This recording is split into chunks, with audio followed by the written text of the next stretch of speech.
Welcome everyone. This is Araceli, and today in my chat with Colette, we're going to discuss something that a lot of people are really looking or thinking about doing, which is downsizing. Colette, can you introduce yourself and tell us more about this subject? Yes, of course. Hi, everybody. My name is Colette Raba. I'm a residential real estate broker in the GTA and beyond. And Araceli and I love to talk about real estate. As you probably know by now, we've been doing the show for so long about real estate and anything that has to do with real estate. So I have a few people asking me about retirement, downsizing, being an empty nester, uh, the way I hate to say it, but the way real estate prices are these days, people just can't afford to live in their big houses anymore.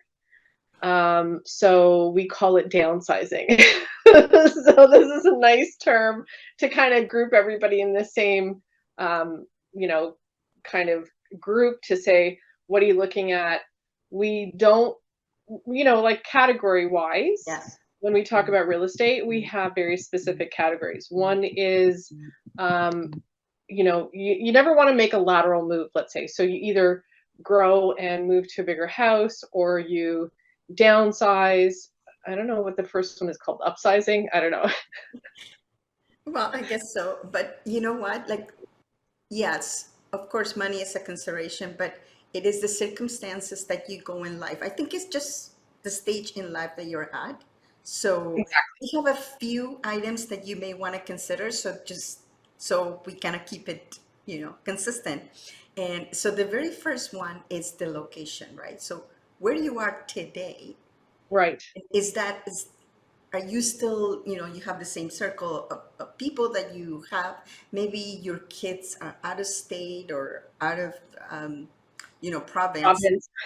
or even in a different country. You don't know, right? I, Yeah. I really don't know the Well, circumstances. the other thing too that a lot of people don't consider when they're looking to downsize is, they always say, "Oh, I want to go to cottage country, or I want to, be beside a lake or some kind of trail or something like that." If you're living in Mhm. a city, the thing that when we say location, it's not just about your neighborhood, but also your community. So, do you go to church? Do you have work? Are you still going to work? It doesn't mean that you're going to retire and not work anymore. Mhm. How far away from work are you going to be? So there's a lot of considerations under that category of Of location. location. Yeah. Okay. And So we have four things. So well, that's the first the thing. one thing, so, and everything obviously trickles down to that, but it also depends on your budget. You know that everything touches money. Of And course. even if you want to stay in that same location, let's say that you live in a big house, but now you don't need it anymore, but now it is too expensive to buy in the same area, or there is nothing that would accommodate that your particular situation. So also you have to think about that, which is obviously comes into the budget situation. Right. Some people want to move away from where they are, even though they like it, but they want to be closer to their children or their grandchildren, that they're far away. So there's many things to consider, but of course the budget is always going to be kind of one of the first things to think about, Right. trying to do that. And also, if you're thinking about retiring, a lot of people unfortunately use their house as their retirement plan. So a lot of people may not be in that position to actually retire and use that money if they sell for how much, and then use the rest to live off of for the rest of their life. So let's say, I'll give you an example. Let's say somebody in their 60s. Yeah, So let's say they live another 20 years and they want to sell their house, and let's say it's $1 million, but they still own, or sorry, they still owe the bank 500,000 on it. So now, can you really live the next 20 years on only $500,000? And in the States, I know that properties are less expensive, and where are you going to buy a house for what? Zero money. So now you're selling your house for $1 million. You get 500,000 out of it. What are you going to buy for 500? And then what?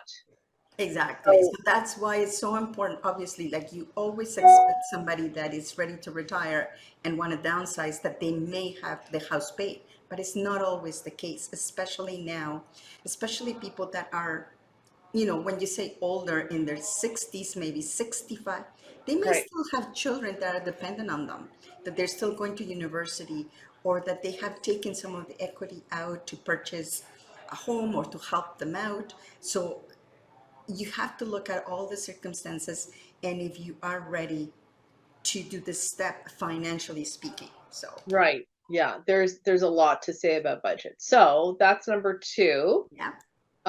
So I always like to talk to my clients about lifestyle. So what Yes. kind of lifestyle do you want? Are you very social? Are you active in your community? Do you do a lot of volunteering? Do you do a lot of, let's say, even if you're not working, you have a sense of community. Maybe you have groups, like Yes. I said, church, things like that. So when you're looking at your lifestyle and you leave, well, maybe you don't even leave the community. You can go into a condo, let's say that's close by, and you Yeah. can still have that. But what does the lifestyle look like for you? Like, are Exactly. you prepared to live in a condo, to maybe not have the same functions that you used to have? Are In you a very house. Yeah. social?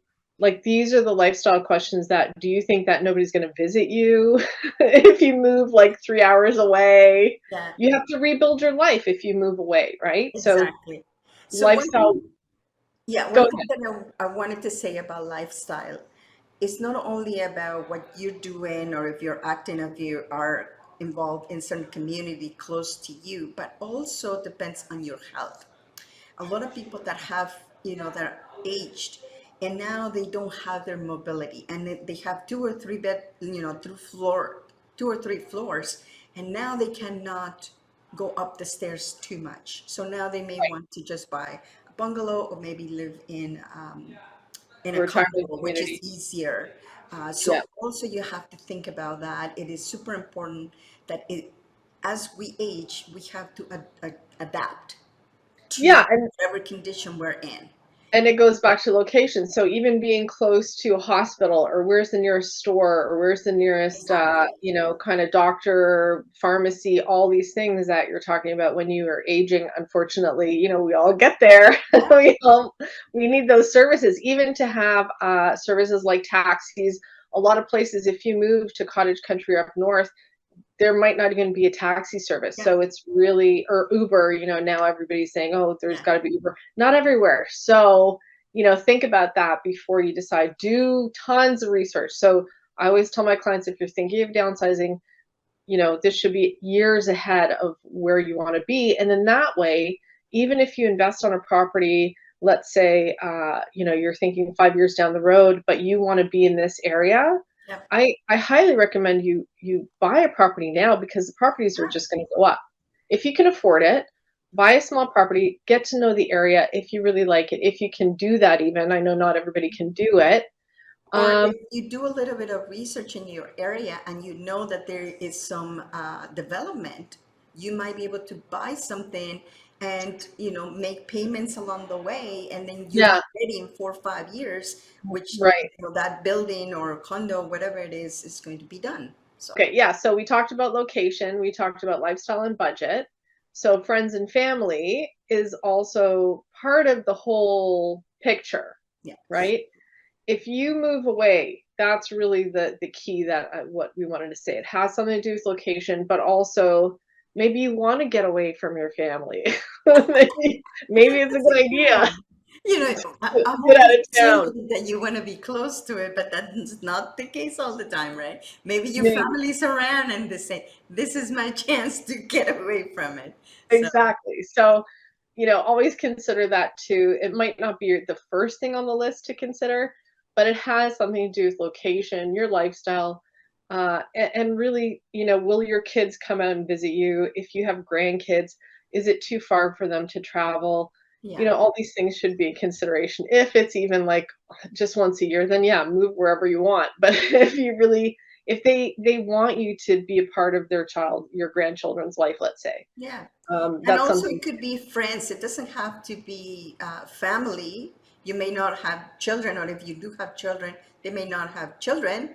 So it depends on where you feel the happiest, who you feel the happiest with. It might be a group that you belong to and that you want to be close to where they do their meetings, things like that. Some people actually communities that travel, right?